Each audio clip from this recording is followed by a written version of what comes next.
ಈಗ ಧ್ರುವಂತ್ ಅವ್ರಿಗೆ ಮತ್ತೆ ನಿಮ್ಗೊಂದು ಕ್ಲಾಶ್ ಆಗುತ್ತೆ, ಅದು ಯಾಕೆ ಆಯಿತು ಅಂತ ನಮ್ಗೆ ಯೋಚನೆ ಮಾಡೋಕ್ಕೂ ಟೈಮ್ ಇರಲಿಲ್ಲ. ಯಾಕಂದರೆ ಫ್ರ್ಯಾಕ್ಷನ್ ಆಫ್ ದ ಸೆಕೆಂಡ್ ಅಲ್ಲಿ ಏನೋ ಒಂದು ಜಗಳ ಆಗುತ್ತೆ, ಆ ಬಾಲ್ ಓದಿಯೋದಾಗಿರ್ಬೋದು ಎಲ್ಲ ಆಗುತ್ತೆ. ಬಟ್ ನಮಗೆ ಅಲ್ಲಿ ಯೋಚನೆ ಮಾಡೋಕ್ಕಾಗಲ್ಲ, ಯಾಕೆ ಇವರು ಹಿಂದೆ ಏನಾದರೂ ಆಗಿತ್ತಾ, ಹಿಂದೆ ಜಗಳ ಆಗಿತ್ತಾ, ಅಥವಾ ಯಾಕೆ ಈ ಮೂಮೆಂಟಲ್ಲಿ ಈ ಥರ ಜಗಳ ಆಯಿತು ಅನ್ನೋದು. ಸೊ ಹಿಂದೆ ಏನಾದರೂ ನಿಮ್ಮ ವಿಷಯದಲ್ಲಿ ಜಗಳ ಆಗಿತ್ತಾ ಧ್ರುವಂತ್ ಮತ್ತು ನಿಮ್ಮ ವಿಷಯದಲ್ಲಿ?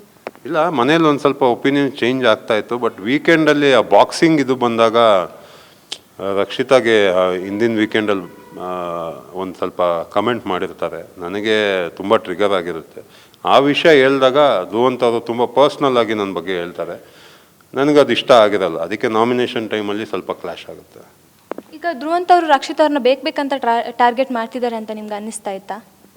ಇಲ್ಲ, ಬಿಗ್ ಬಾಸ್ ಮನೇಲಿ ಆಗದೆ ಅದು ಬೇಕಂತಾನೆ ಎಲ್ಲ ಟಾರ್ಗೆಟ್ ಮಾಡೋದು. ಯಾಕಂದರೆ ಆಪೋಸಿಟ್ ಅವ್ರನ್ನ ವೀಕ್ ಮಾಡೋದು ಹೆಂಗೆ ಹೇಳಿ, ಇದು ಗೇಮ್ ಅಲ್ವಾ. ಇವಾಗ ನಾವು ಮನೇಲಿ ಜಗಳ ಆಡಿದ್ರೆ ಬೇರೆ ಮೀನಿಂಗ್ ಬರುತ್ತೆ, ಬಟ್ ಇಟ್ಸ್ ಅ ಗೇಮ್. ಇವಾಗ ನೀವು ಸ್ಟ್ರಾಂಗ್ ಇದ್ದೀರಾ ಅಂದಾಗ ನಿಮ್ಮ ಹತ್ರ ಬಂದು ನಾನು ಜಗಳ ಆಡ್ತೀನಿ, ನಿಮ್ಮನ್ನು ಡೌನ್ ಮಾಡೋಕ್ಕೆ, ನಿಮ್ಮ ಮೈಂಡ್ ಸೆಟ್ ಹಾಳು ಮಾಡೋಕ್ಕೆ. It's a game. ಈಗ ಧ್ರುವಂತ್ ಅವ್ರಿಗೆ ಕಿಚ್ಚನ ಇಡೀ ಸೀಸನ್ ಚಪ್ಪಾಳೆ ಸಿಕ್ತು. ಸೊ ನಿಮ್ಮ ಒಪಿನಿಯನ್ ಏನು, ಅದು ಕರೆಕ್ಟ್ ಆಗಿತ್ತಾ? ನಿಮಗೆ ಇಷ್ಟ ಆಯ್ತಾ ಆ ಒಂದು ಕಿಚ್ಚನ ಚಪ್ಪಾಳೆ ಅವ್ರಿಗೆ ಸಿಕ್ಕಿದ್ದು ಓಕೆ ಅಂತ ಅನ್ನಿಸ್ತಾ? ಇಲ್ಲ, ಅದು ಆ್ಯಕ್ಚುಲಿ ಒಂದು ಪ್ರೀವಿಯಸ್ ಇಂಟರ್ವ್ಯೂ ಅಲ್ಲಿ ಗೊತ್ತಾಯ್ತು ನನಗೆ, ಅದೇನೋ ಚೇಂಜ್ ಮಾಡಿದ್ಲು ಅಂತ ಹೇಳಿದ್ರು. ಆ ವಿಷಯ ನನಗೆ ಗೊತ್ತಿಲ್ಲ. ಬಟ್ ಅವಾಗ ಕೊಟ್ಟಾಗ ಇವಾಗ ಸುದೀಪ್ ಸರ್ ನಮ್ಗೆ ಹೇಳ್ತಾ ಇದ್ದಾರೆ, ಲೈಕ್ ಈ ಥರ ಒಂದು ಪರ್ಫಾರ್ಮೆನ್ಸ್ ಮಾಡಿದ್ದಾರೆ ಅಂತ. ಸೊ ನಮ್ಗಿಂತ ಈ ನೋಸ್ ಬೆಟರ್. ನಾವು ನೋಡೋದು ಬರೀ ನಮ್ಮ 2 ಕಣ್ಣಿಂದ.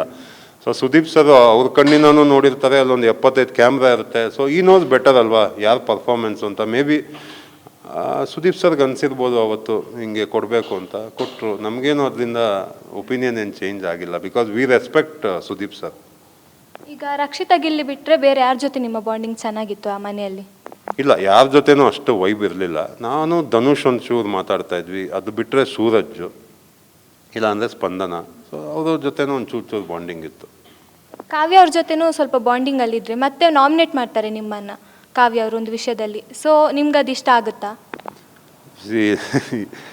ಏನಿಲ್ಲ, ಇಷ್ಟ ಒಂದು ಟೈಮಲ್ಲಿ ಇಷ್ಟ ಆಗಲ್ಲ. ನೆಕ್ಸ್ಟ್ ಮೂಮೆಂಟಲ್ಲಿ ನಾವು ಟಾಸ್ಕ್ ಆಡುವಾಗ ಕಾವ್ಯ ಅವರು ಚೆನ್ನಾಗಿ ಪರ್ಫಾರ್ಮ್ ಮಾಡ್ತಾರೆ, ನಾನೇ ಅಪ್ರಿಷಿಯೇಟ್ ಮಾಡ್ತೀನಿ. ನೆಕ್ಸ್ಟ್ ಮೂಮೆಂಟಲ್ಲಿ ಅವ್ರು ನನ್ನ ನಾಮಿನೇಟ್ ಮಾಡ್ತಾರೆ, ಅದು ಆಗ್ತಾನೆ ಇರುತ್ತೆ. ಸೊ ಎಲ್ಲೋ ಒಂದು ಕಡೆ ಒಂದು ಫ್ರೆಂಡ್ಶಿಪ್ ಇತ್ತು ನಮಗೂ ಅವ್ರಿಗೂ.